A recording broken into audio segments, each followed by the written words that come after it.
Hello again, people of Earth. It's Men Are So Smart. Take us to your leader. Please do. I'm Lou Gallagher. I'm Corvette Ronnie. And in our episode today, a New Jersey man is suing two bars that served him alcohol hours before he drunkenly crashed his motorcycle and severely injured his leg. Stay with me.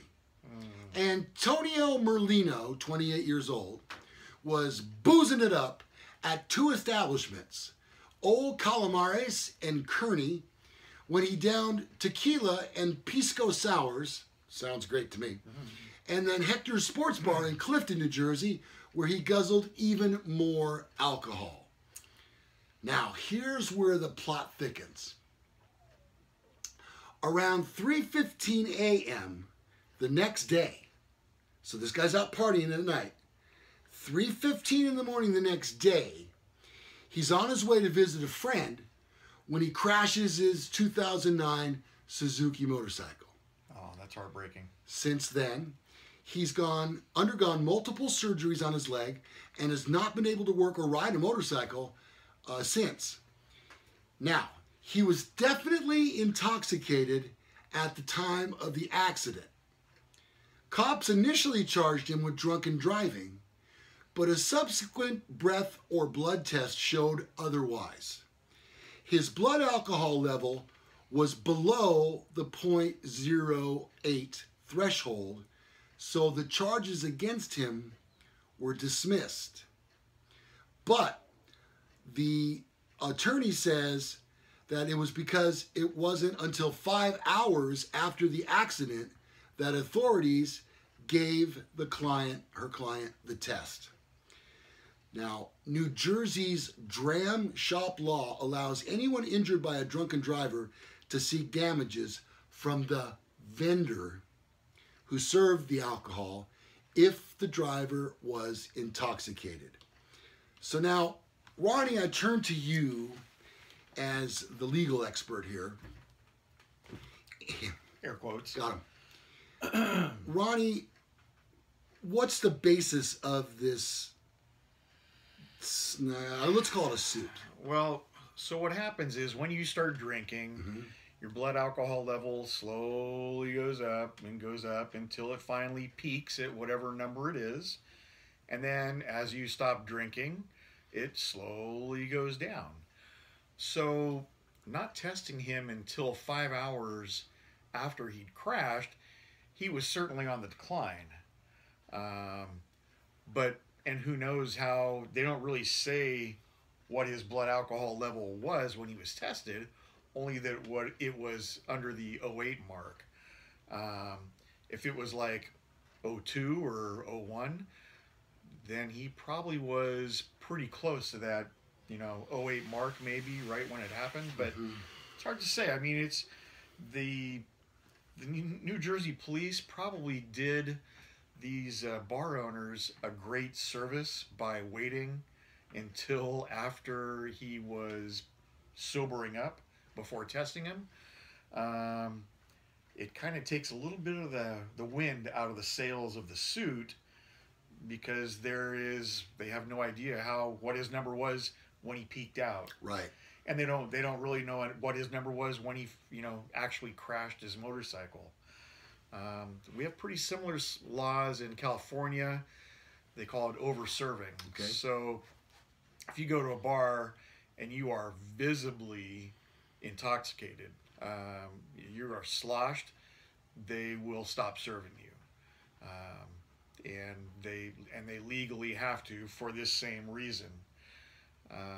In fact, I have some friends work at ABC, Alcoholic Beverage Control, and they will go into a bar and they will have a couple drinks, but then they will kind of feign this being overly drunk. Okay. And if they get served, the bartender will get a ticket for what they call over-serving. I'm just trying to picture that for a moment. That's like acting like you're drunk, really drunk, and then all of a sudden going, hey, you served me. Yeah. You shouldn't have served me. What are you doing? Well, wait, you weren't drunk. And so now I'm going to have to write you a little ticket. Yeah, here's your ticket. Yeah. So it is, I mean, I'm sure that every state in the United States has a similar law, and it's only common sense, really. If somebody is that wasted, um, you can't serve him anymore. So, unfortunately, I think that this guy's bad luck is going to be just on him, just kind of because of the way New Jersey handled it and the amount of time that elapsed before he was actually given the breath alcohol test. All right, in the amount of time that we have left, let's talk about California specifically and what you can look to have happen to you should you get your first DUI. Oh boy, it's we don't have enough time. It's going to cost you a lot of money. It's going to cost you your license. You may get your license back, a contingent license, which would allow you to drive back and forth to work and no place else. You're probably going to do a little bit of jail time, typically 3 days, and that's if nobody's injured. If you don't crash your car and you just get pulled over, it's going to be a little bit of jail time, a lot of money. Your insurance is going to go up for about 7 years, and then it's still going to hover. It's still going to be more expensive than somebody who has not had a DUI. Now they're talking, and I'm not sure if this is passed or not, but they're talking about interlock devices. Oh, yeah. So it'd be a little mini breathalyzer in your car that you have to blow into before your car will start. Mm-hmm. I know someone who has one of those. Yeah, and that's and honestly, I think it's a great thing. Can it be circumvented? Absolutely. You just take a sober person with you, and if you're not going to let them drive, let them blow into your your breathalyzer. But it just isn't it easier just let them drive?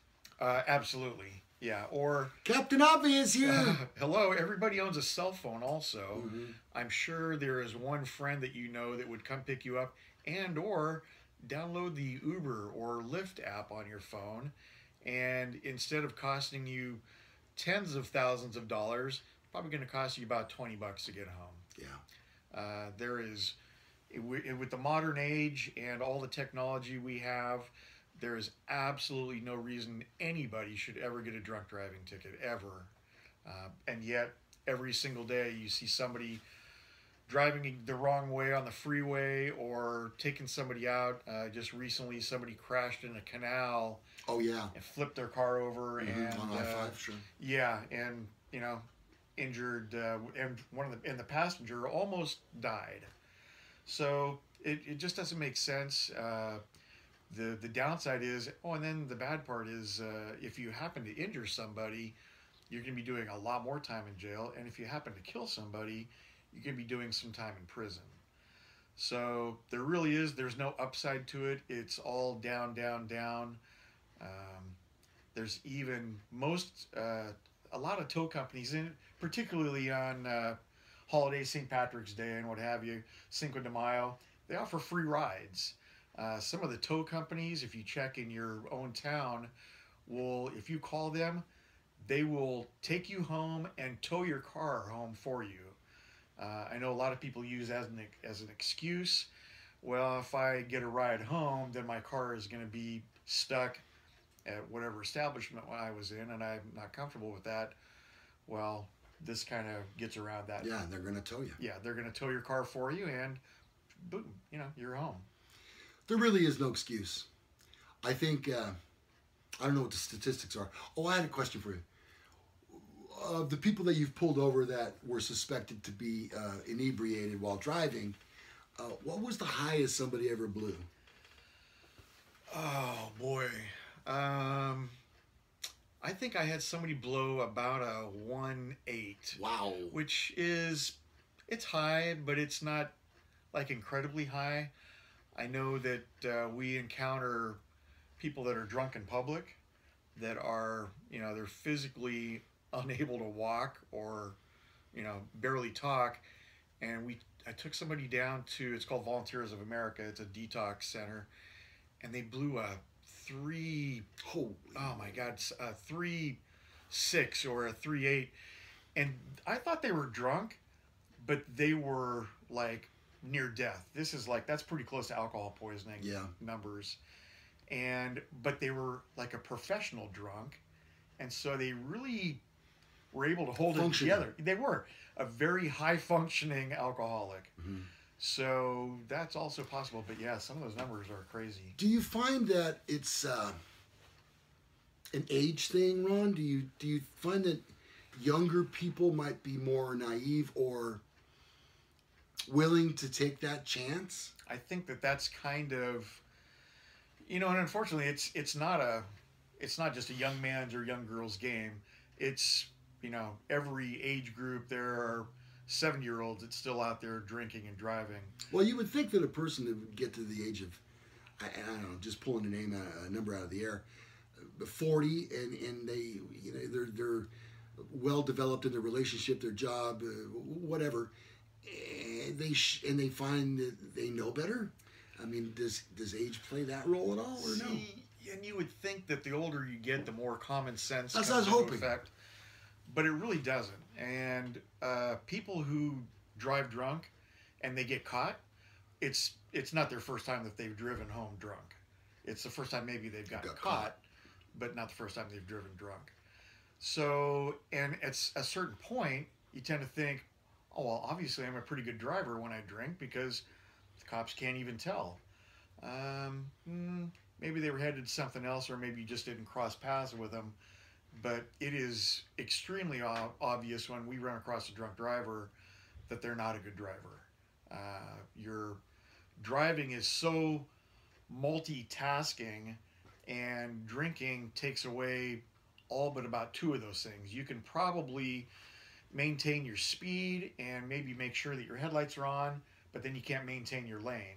And they're bouncing around in the lane, crossing over, maybe hitting the center divider, or they can maintain their lane and they're watching their speed, but their headlights are off. Mm-hmm. Or they're going 15 miles an hour down Madison Avenue. It's going to give you away. There is really no way around it. The best drivers in the world, if you were to give Jimmy Johnson about a 10-pack of beer, he would not be as great a driver as he is. There's no way that you can really make everything function the way it has to be able to drive. So, do you have access to one of those breathalyzers? Yes and no. I mean, we have them at work and we can check them out. Could you, for the purpose of this show? You want to run an experiment? You know me, I love experimenting. Yeah, we could probably come up with one. Yeah, definitely. I mean, at what point does a talk show host become so inebriated that he can no longer drive his own show? It's just another excuse for me to have a couple of drinks, but still. Well, you know what? In this case, the show might actually get better. It could. It could get better. I'm doing this for you. All right, it's all the time we got. Ronnie, some excellent words. Thank you. Thank you very much for enlightening us. That's another episode of Men Are So Smart. I'm Lou Gallagher. It's Corvette Ronnie. We'll see you next time. Bye-bye, everybody. Don't drink and drive.